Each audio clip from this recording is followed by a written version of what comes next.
Hi hello friends மகனதில் இன்றைக்கி என்ன highlight பார்க்கலாமா? நம்ம காவேரி தூங்கினே இருக்கிற டைமில் அப்படியே காவேரிக்கு விஜயோட நினைப்பாகவே இருக்குங்க.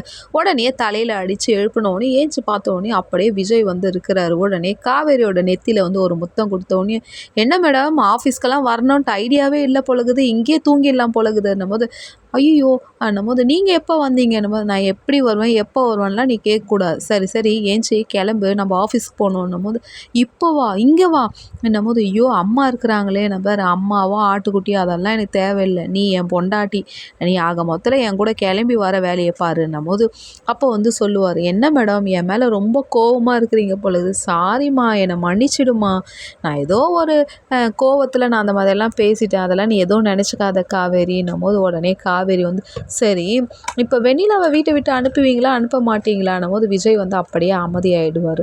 பத்தியா வெண்ணிலாவை பற்றி பேசணுன்னே உங்களோட வாய்ஸ் எல்லாம் அப்படியே கம்மியாயிடுதுன்னும் போது, நான் அதெல்லாம் எதுவும் சொல்ல, அவள் போயிடுவாம்மா, எப்பவுமே என் தேவதை நீ மட்டும் தாண்டி காவேரின்ட்டு விஜய் அப்படியே செல்லமாக சொல்லும் போது காவேரி